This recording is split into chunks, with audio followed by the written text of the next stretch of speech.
Hey everyone, Aaron here, and this is another surprise attack review. And today's essay review is of Food Wars. Now, I was really initially hesitant on watching Food Wars, and it's not because it's anything wrong with it per se. It's more so because I noticed two things. I noticed it was very hyped. I noticed a lot of people, subscribers, and people who do reviews on YouTube and uh, actual written reviews were talking about the show like it was the greatest thing ever. And sometimes that scares me because I don't want to go into a show because it's just hyped. I want to actually go into it because I showed interest in it, which I saw trailers of this and wasn't really interested in it. But the other reason I ended up reviewing it, and I'm doing it right now, is because of the fact that everyone was telling me, you have to watch this, you have to watch it. A lot of my subscribers said, listen, you'll enjoy this immensely, just watch it. So I decided, not because I want to get popular reviews, I don't. That helps my channel, of course, doing reviews like this, but more so because I have to be interested in something to review it, and I won't ever just review something because it's popular. That'll get me subscribers. I won't do that. That's wrong to me. I don't like that. But I ended up watching Food Wars, and I'll tell you, I can understand the hype for this. This show was phenomenal, and I understand why people were so infatuated with it. Anyways, though, I'll get into the review. So the main premise of Food Wars initially is very simple. Soma is the son of a chef who works at a diner/restaurant, and Soma also wants to be an upcoming chef. He wants to show that he's better than his father. He wants to show that he has the skills to maintain this restaurant because it is doing very well in Japan.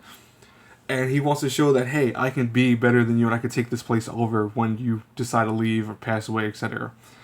But his father pulls a 360 on him by saying that he's closing up the shop and going to different countries to start helping out food. And what happens is that Soma's kind of left with this predicament that, where am I going to go? His father actually ended up enrolling him into this culinary school. And at first Soma's thinking that, stupid that you're paying money for a culinary school. But then he learns that this culinary school is not your ordinary place. It's actually a place that's very, very well respected in the field of culinary arts. And it only has a graduation rate of 10%. It's meaning that if you have 1,000 students, only 100 of them are going to pass. That intrigues Soma, and he ends up seeing at the school initially right off the bat where he sees other people that are like him that have the same dream of becoming famous chefs that want to prove that they have skills beyond anything else, that they can make food and make delicious food at that. And what you have in the show is essentially just food battles. If you've ever seen things like the Food Network, a lot of it is Soma trying to solve issues by cooking up a great dish that people like. And a lot of the show revolves around this concept. It doesn't have anything else per se. It has a lot of humor and a lot of heart. But remember, first and foremost, this show is about food. And it actually works. A lot of things that I worried about initially watching this anime, the first 5 episodes. And by the way, I will never ever do a what they call your first reaction videos. I won't ever do those because, honest to God, I think, and forgive me for saying this to the people that do first reaction videos, I don't know if that's fair giving a kind of analysis about an anime based on a few episodes. I always think that if you're going to review or talk about an anime, you could tell people, I'm watching this and I like it so far. You could tell people that, which, there's some people I'm subscribed to that do that really well, that actually love their first responses or first reactions because they don't review it. Because there's a lot of people that watch first reactions and almost start going into this rant and rave about it. You can't do that to me. You have to actually watch the show fully to actually tell your opinion on it. But I'll tell you that when I first saw the first few episodes, I was scared because initially I noticed the trend that a lot of the episodes are samey. They do the same thing right after another. It's, some issue comes up, Soma has to prepare a meal to win. He prepares something great, everyone's surprised, everyone sees him as this character who doesn't actually shouldn't deserve to be here because he's not a famous chef or he's not rich, doesn't have the huge mega chains of stores. And it was annoying at first. I really was annoyed by it. But I stuck around with it because even as the show doesn't actually ever do anything very different from this kind of format, it's awesome. Every episode is funny. It's got a lot of cool stuff. The way that they present food is awesome. It's almost like you're watching action sequences from a show like Bleach, where you'll see someone mincing onions and stuff, and you think, how is that going to be fun to watch, but he's doing it in a way that's actually funny and cool. It looks more action packed than it should be, and as ridiculous as it is sometimes, it just comes off as cool. It really does. This is a cool show to watch. The plot never gets anywhere from beyond a certain point. I think because the manga's still running, they only went up a certain point of the show, and I kid you not, I can't wait till they start making another season of this, because I will watch that immediately when it comes out, and I'll review it as soon as it finishes for you guys.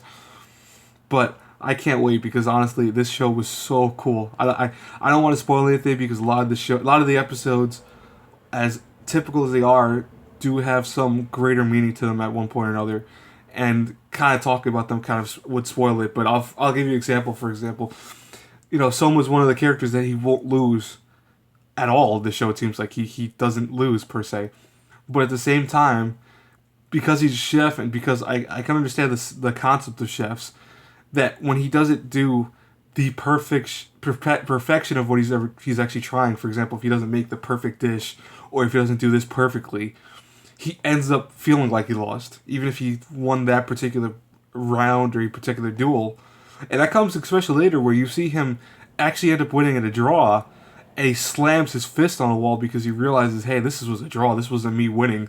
This was me kind of submitting to, okay, I'm at par with that person. And he doesn't, and someone you'll find out really fast doesn't want to be at par. He wants to be better than everyone else. And what's funny about this is it sounds sometimes like Kirito in terms of how he acts. That's because he's voiced by Kirito. The Japanese dub of this, he's actually the same voice actor who does Kirito from Sword Art Online, which I think is kind of funny because it actually suits his character being voiced by that guy. But anyways, though, I'll tell you everything about the show I love. The animation was phenomenal. The story was awesome. It does have some issues in pacing sometimes, but again, that's because I think the show's plans on doing more seasons, and I really hope it does more seasons. But if I had to review this A through F, honest to God, A-, guys. This was such a great show. Now, I also have to give it an Ichi rating. If you're new to my channel, Ichi ratings are given to those that have fan service at certain levels, and show certain things that are normal in fan service. I'll give this a 5 out of 10. There are a lot of times where I almost think Food Wars is like food porn, where you'll see someone bite into like a meal that someone prepares or another character will prepare, and instantly their clothes rip off as they almost have orgasms to this food. And it's it's not done in a very sexual way. I mean, everything's blurred out. There's nothing that you'll see that's really overly perverse, but it is a lot of ways kind of silly and ridiculous, and it's trying to get some fan service out of people. But it works in the show's favor. It doesn't work to really hinder anything or kind of be stupid. It's funny. But anyways, guys, that's it for this review. I hope you like it. Please like, comment, subscribe. And also, not this week, but next week is my classic week. I'm going to start up with all classic reviews that I'm going to do, like stuff like Gundam and, Trigun and stuff like that. Also, this coming Thursday, I will not be putting out a review because I'm going to a convention, so I can't do the review then. But I'll put out the next day, Friday, for you guys. I'll put out 2 videos instead of the 1. Anyways, guys, I hope you liked it again. And until our paths cross again in the next review. Whoa, wow, sorry about that. Until our paths cross again, next review. Have a good one, everyone. Bye.